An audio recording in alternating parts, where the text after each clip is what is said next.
Un gusto estar aquí una vez más con ustedes, queridos conciudadanos del distrito número 1 de Guayaquil. Aquí veo amigos de los Guasmos, de Fertiza,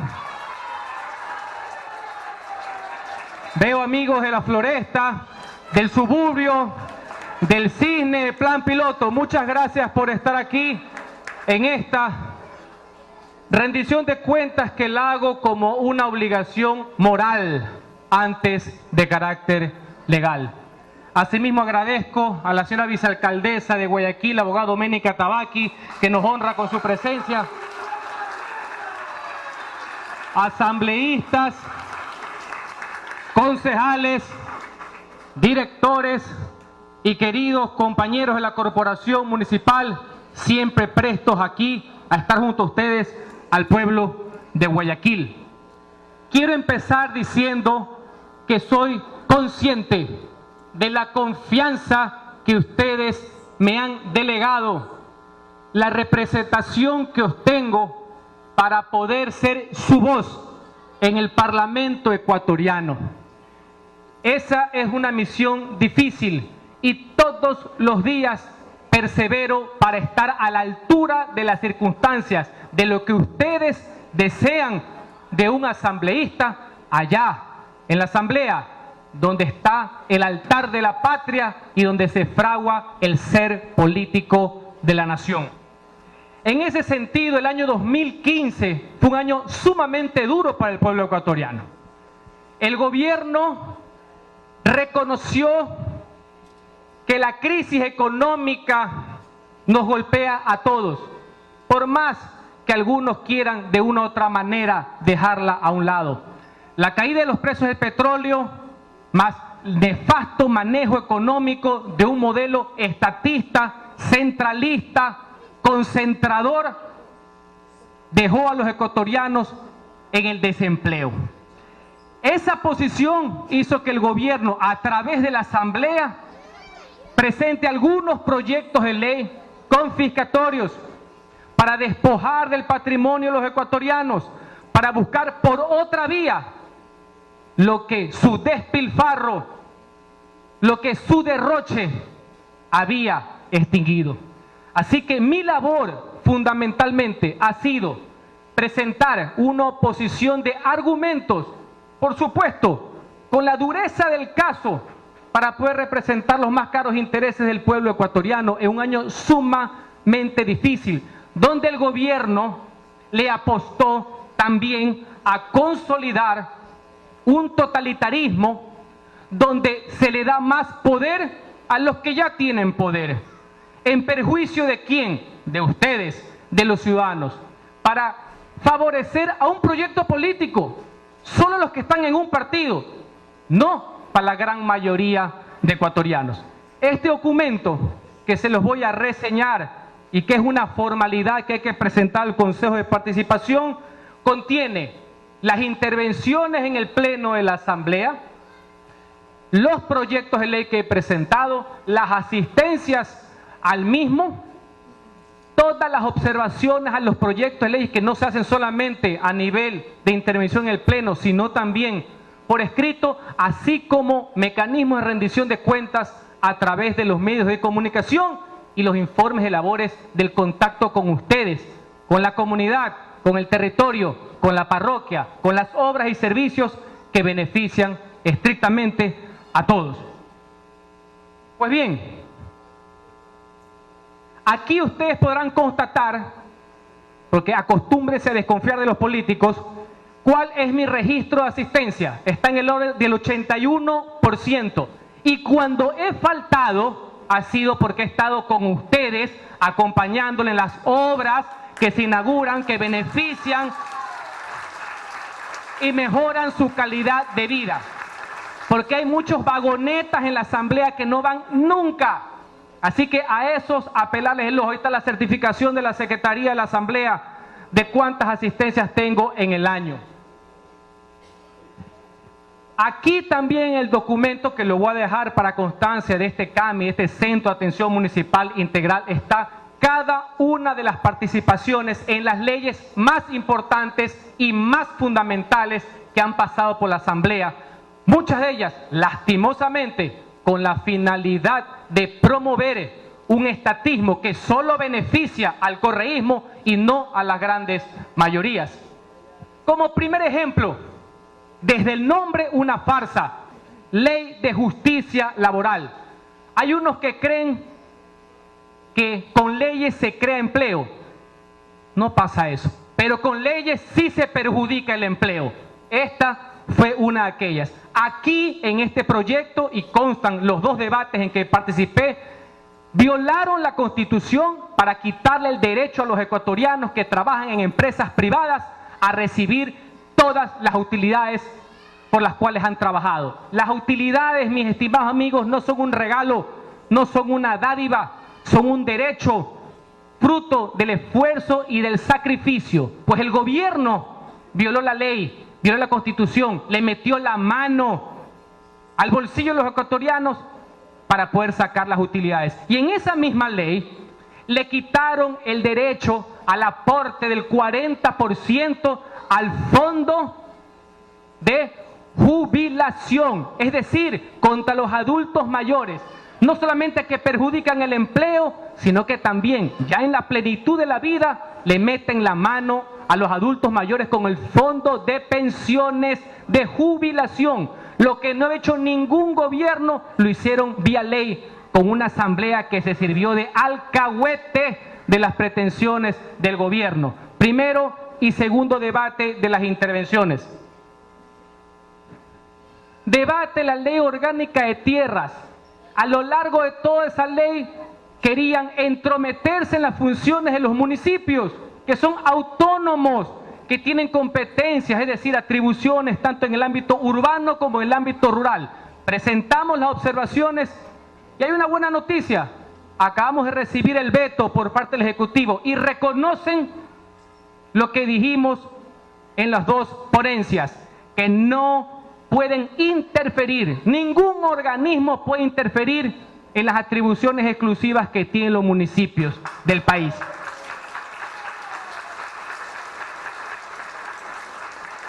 Código Orgánico General de Procesos. Podría parecer muy jurídico, pero se las voy a poner simple. En este código, ¿qué establece? Que no son las iguales las reglas cuando uno pelea contra el Estado. Aquí consagran que el Estado tiene preferencias con el ciudadano. Ese es el modelo correísta. Todo para el Estado, nada para el ciudadano. El ciudadano que quiere pelear, enjuiciar al sector público, no puede. Está en desventaja porque hicieron una ley para favorecer los intereses del Estado y no los intereses del pueblo ecuatoriano. Ley orgánica reformatoria de la ley de contratación pública y del código de los municipios. Algo muy simple, se le quiere otorgar las mismas facultades que tienen los municipios en contratación pública para que la tenga el gobierno. Pero ¿saben qué?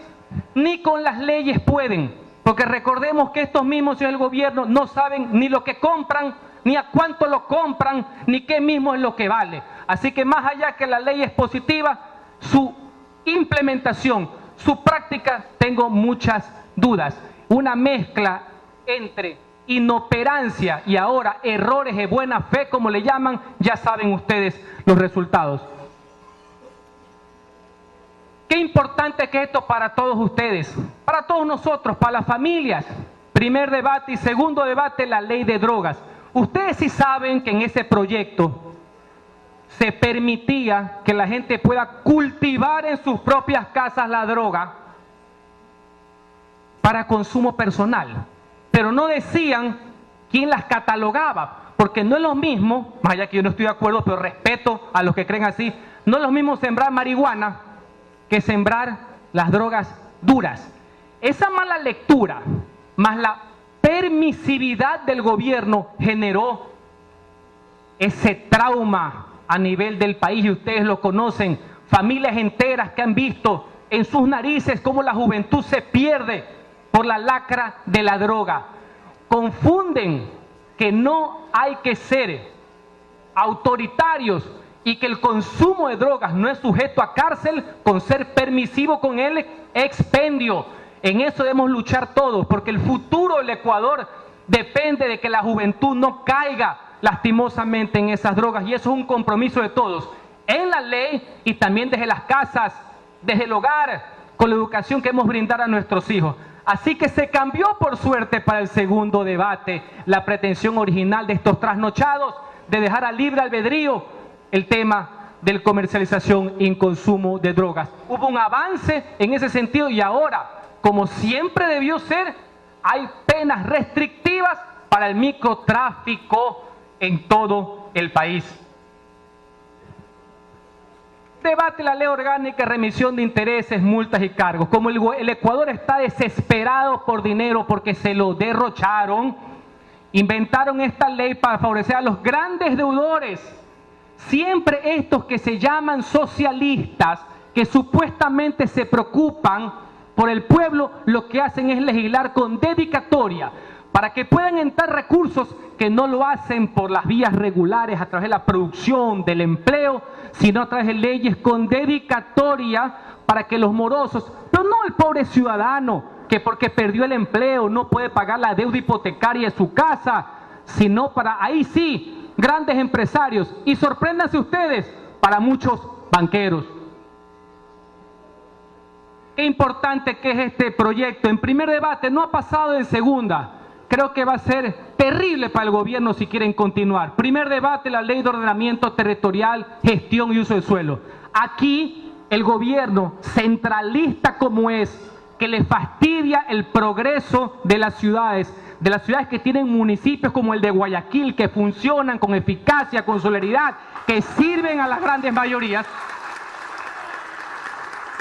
ponen en ese proyecto un consejo de regulación para que le digan a los consejos municipales, y aquí hay concejales presentes, qué es lo que tienen que hacer para darles órdenes. O sea que el consejo municipal que legisla a través de ordenanzas y que sabe qué es lo beneficioso o lo perjudicial para su comunidad, depende de una institución ajena. Eso no es permitido. Y encima, como les fastidia el progreso ajeno, quieren un superintendente para que sancionen a los alcaldes que son autónomos y que responden ante ustedes, ante el pueblo, porque nadie está libre de responsabilidad en el sector público, pero lo hacen con el fin de perseguir, porque perdieron las elecciones en el año 2014, porque en Guayaquil la gente sigue confiando y respaldando la gestión del abogado Jaime Nebot en el municipio de Guayaquil. Entonces, como no pueden derrotar en las urnas, quieren por las tranqueras meter disposiciones para ver cómo fregan la vida, pero yo sé que el pueblo del Ecuador no lo va a permitir. ¿Lo van a permitir? Estamos claros. Esa es. Correcto. Bueno. Resolución. Aquí se intervino.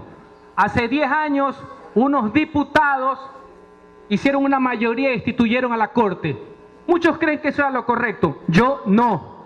Pero no solamente que no fue correcto, sino que un tribunal, el más alto de las Américas, la Corte Interamericana de Derechos Humanos, sentenció al Ecuador por esa intromisión en la justicia y le obligó a pagar millones de dólares que nos cuestan a todos, a ustedes, al pueblo ecuatoriano, que son menos escuelas, que son menos hospitales, que son menos obras. Bueno, en esa resolución autorizamos que se inicien los trámites pertinentes con el debido proceso, porque tienen derecho a defenderse, lo que no le dieron a los magistrados, a que se inicien las acciones legales para recuperar el dinero que el Ecuador ha gastado por su intromisión, por su politiquería, porque el pueblo no tiene por qué pagar los platos rotos de la angurrientería política, y hay que aprender a dejar sentado precedentes de lo que no se puede volver a hacer. Debate la ley orgánica de alianzas públicos y privadas. Esto es positivo en líneas generales. En el caso de Guayaquil siempre hemos creído y sostenido que lo público, el municipio, debe apoyar al privado, a la iniciativa privada, a la empresa privada, para que juntos podamos crear empleo, vamos a crear riqueza que van de la mano y que todos ustedes puedan tener trabajo y que mejoren sus condiciones de vida, suyas y de sus hijos.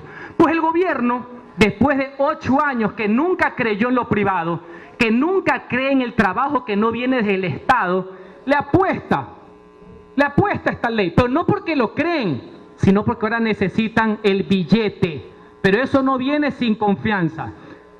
En esta ley les dije que si estamos creando estímulos para que vengan empresas extranjeras, que haya inversión y por tanto empleo, yo no podía tolerar que mi ciudad, su ciudad, Guayaquil, siga siendo objeto de discriminación, porque aquí dejan un impuesto que solo se cobra en Guayaquil, un impuesto con dedicatoria, que es el impuesto al 2 por 1000 a favor del hospital universitario, que ya se construyó.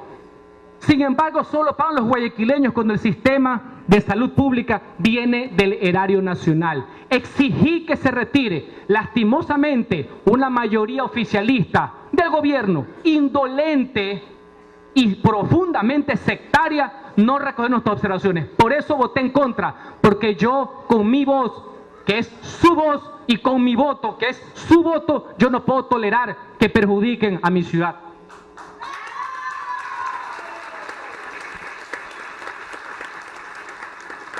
Un solo debate, la proforma presupuestaria, donde está el presupuesto del Ecuador del año 2016. Como se les agotó el billete fácil que viene el petróleo, aquí en el presupuesto reflejan toda su inconsistencia económica de un modelo fracasado, de un modelo que no tolera justamente la iniciativa privada. Aquí pudimos poner en detalle, demostrar cómo la palabrería aquí toma vida. Ustedes deben saber, distinguidos compañeros, que lo que se paga por concepto de deuda externa es mayor que lo que se invierte en salud y educación. Por eso es que no le creen al gobierno, son puro bla bla bla. Dicen que primero las personas, primero los seres humanos, por supuesto, pero eso no se dice, eso se practica, hay que ser coherentes. Y en este presupuesto no dice eso, ahí lo que dice es primero la deuda, después la gente. El debate de la enmienda constitucional, ustedes tienen que haber escuchado, seguro estuvieron pendientes, fue la primera semana de diciembre del año anterior. Hubieron personas que creían que no teníamos que ir a debatir a la Asamblea. Nosotros, que somos sus fieles representantes, no podíamos dejar vacías nuestras curules. Teníamos que ejercer el derecho a opinar y a pelear, pese a que sabíamos que estábamos en desventaja numérica, nunca de ideas. Ese día fuimos a decirle en la cara del gobierno que esa enmienda se saltó al pueblo, al soberano, al único dueño de la democracia. Cada vez que uno toca la Constitución, y peor en temas tan importantes como sistema de elecciones, facultades de la Contraloría, disminución de las competencias de los municipios y tantas otras, tienen que pasar por el pueblo. Yo les hago una pregunta. ¿Ustedes votaron en el año 2008 cuando nos presentaron la Constitución de Montecristi? Votaron, no digo si votaron sí o no, votaron. ¿Cómo es que ahora que la cambian no la van a votar?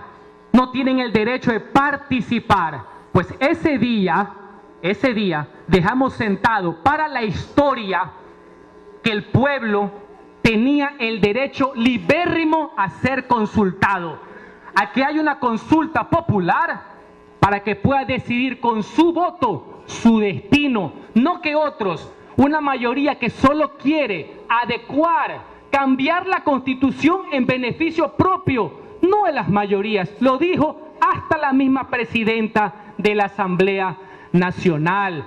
Ese día le apostaron todos a un modelo caudillista. Es más, ya no saben ni leer, porque cambiaron lo que establece esa banda presidencial que instituye mi poder en la Constitución, no la Constitución en mi poder. Esto no es de arrebato, es de cumplir. Así que ese día fue un día para nosotros histórico, para todos quienes hacemos el bloque del Partido Social Cristiano y Madera de Guerrero, del cual me siento muy orgulloso, porque hay momentos en la vida en que uno se tiene que definir, y en ese momento cumplimos con su mandato de no defraudarlos.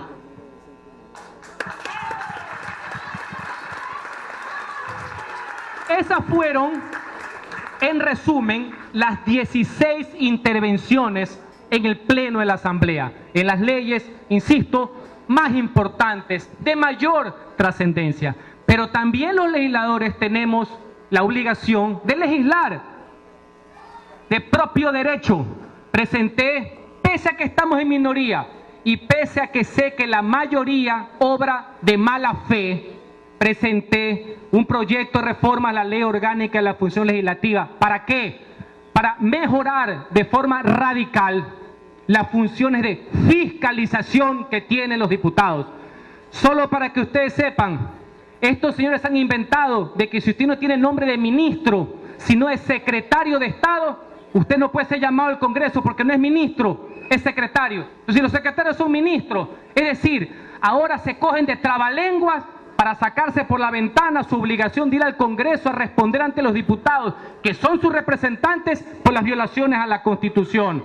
Asimismo, para fortalecer el rol de la Comisión de Fiscalización de la Asamblea, que los informes de la misma también pasen para aprobación o negación del Pleno de la Asamblea, no como ahora, que es la única comisión que no rinde cuentas ante el Pleno de la Asamblea. No sé qué corona tiene. Y asimismo, para todo lo referente a las solicitudes de información pública, para poder ejercer el control político de la gestión de gobierno, de 15 días pasen a 10 días, menor tiempo para hacerla mucho más efectiva. Es claro que al poder político no le interesa, no contestan ni en 15 días ni en 30 días. Es más, en unos temas al Ministerio de Economía se demoraron cerca de 1 año en contestar, pero ¿saben qué? Estoy seguro que eso va a cambiar y en la próxima asamblea vamos a ajustar cuentas con esta gente. Aquí ustedes verán el detalle de cada una de las observaciones, ya no solamente en el Pleno, sino por escrito, detalladas a nivel de cada una de las comisiones de otros proyectos de leyes que necesitan una fundamentación de carácter adicional. Oficios dirigidos a las distintas instituciones del Estado como Superintendencia de Bancos, Ministerio de Economía, Ministerio de Energía, Arcotel en funciones de fiscalización para obtención de la información necesaria, que muchas veces la piden los mismos ciudadanos a través de redes sociales para conocer cuál es la gestión de gobierno y que en este caso los asambleístas somos intermediarios para poder trabajar en conjunto.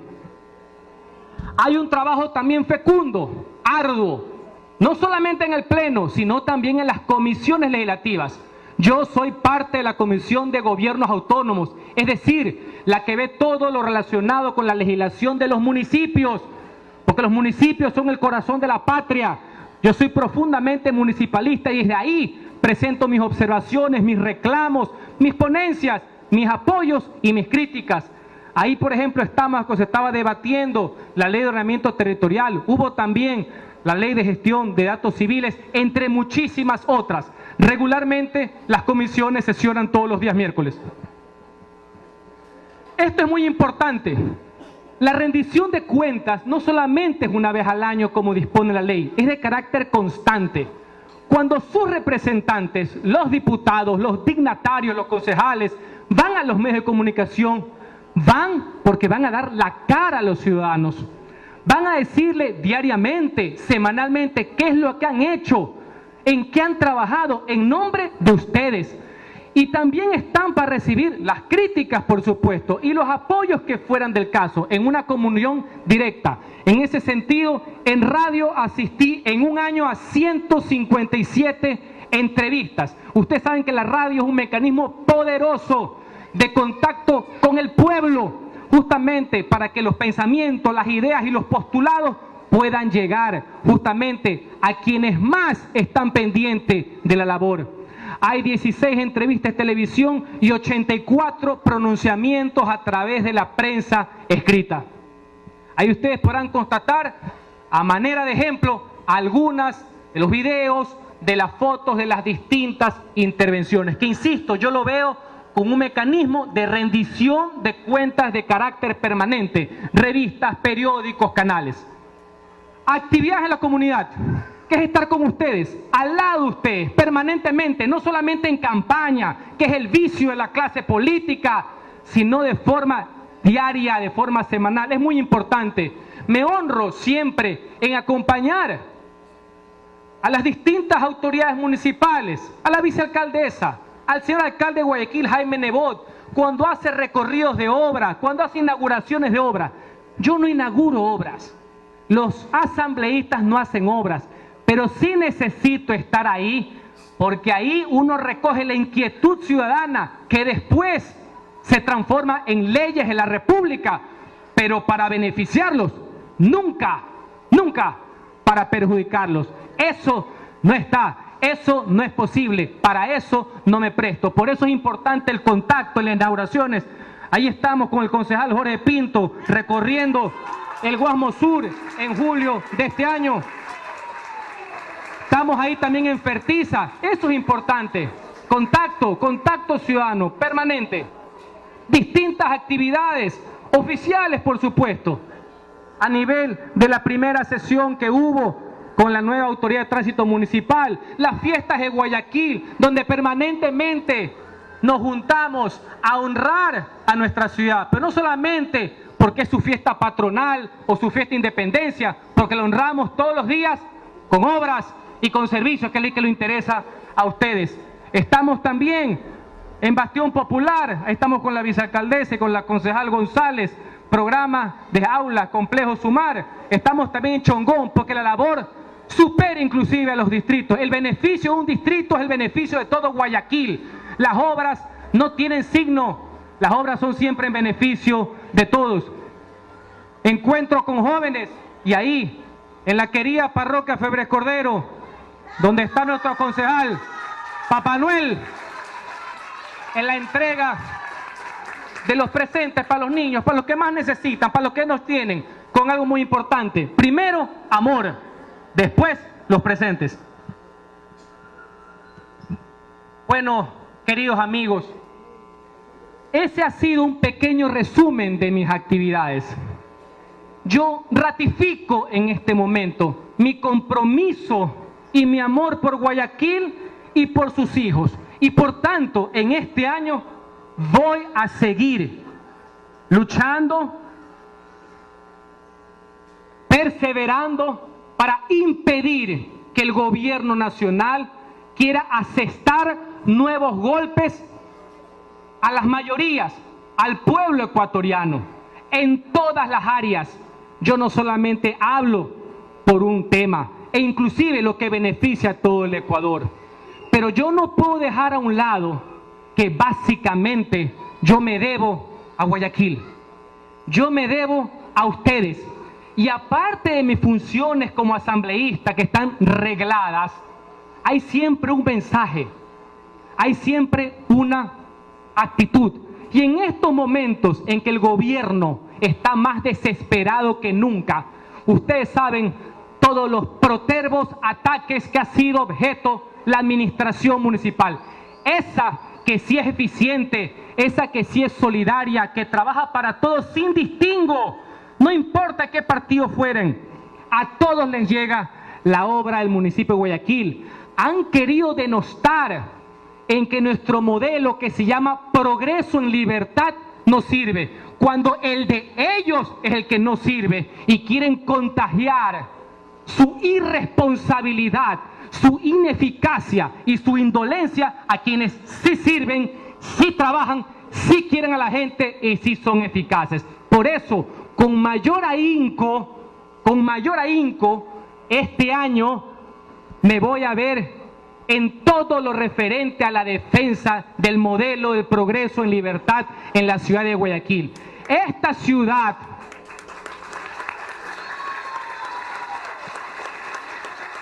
que es libérrima desde sus genes,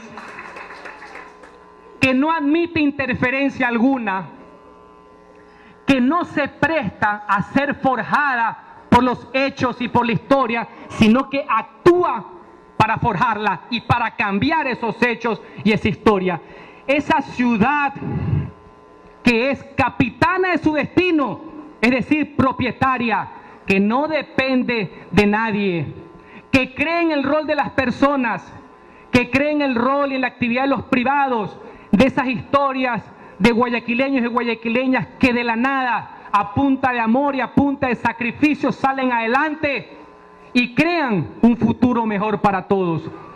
En ese Guayaquil que siente devoción por la igualdad de oportunidades y que su municipio es el garante de eso, y lo hace a través de la educación y de la salud, que ahora el gobierno quiere meterle la mano y no quiere que los municipios trabajen en educación. ¿Por qué es importante lo que les estoy diciendo? Porque cuando el municipio y el modelo de progreso en libertad les entrega libros gratuitos a todos los jóvenes de la ciudad, cuando entrega las tablets a todos los jóvenes, cuando da becas de amparo a los jóvenes de escasos recursos que han fallecido sus padres, cuando premia a los jóvenes ejemplares, cuando dota de internet a toda la ciudad, cuando dota de equipos de computación a las escuelas fiscales, está garantizando que no importa dónde uno haya nacido, que no importa quiénes sean sus padres, que no importa cómo uno se ve, pero que si uno se sacrifica, si uno emprende, si uno trabaja y si uno se esfuerza, puede tener el mejor de los futuros. No importa si su condición primaria es de riqueza y pobreza, ahí está el Estado, ahí está el municipio para empujarlos, para luchar por esa igualdad. No de resultados, porque el vago, el que no hace nada, no puede tener la misma vida que el que estudia, el que se sacrifica, el que trabaja todo el día por llevar el pan a sus casas. Así que ese modelo educativo que hace el municipio de Guayaquil y que al gobierno no le gusta, ese es el que garantiza la verdadera igualdad de oportunidades, no el odio, no la lucha de clases, no el sectarismo. Y por último, el gobierno ha venido anunciando, como no tienen plata, productos que no sirven para nada, ahora quieren contagiar la crisis, no le entregan los recursos a los municipios para que puedan trabajar. Recursos que son del Estado, que son generados por la ciudadanía y que el gobierno solo hace de recaudador, no es un regalo. Se están metiendo con los recursos que son sus recursos, que son sus escuelas, que son sus obras, que son su pavimentación, que son su relleno, que son su agua potable. Esa es la nueva batalla que vamos a tener que dar desde todos los frentes ante el gobierno. Y yo quiero que en esa lucha, con la fuerza y la esperanza que surgen desde el fondo de vuestras almas, nos mantengamos unidos, solidarios y más firmes que nunca, siempre prestos y siempre atentos a defender y a glorificar ese sagrado apostolado que dice Guayaquil por Guayaquil y Guayaquil por la patria. El futuro de la ciudad de Guayaquil está en sus manos. El futuro de la ciudad de Olmedo, que es símbolo de libertad, merece todos los sacrificios y todos los esfuerzos posibles. Porque cuando el pueblo decide protestar y levantar su voz con la dignidad que les caracteriza, no hay cadenas que no sepa romper ni tiranías que no sepa enfrentar. Gracias a todos.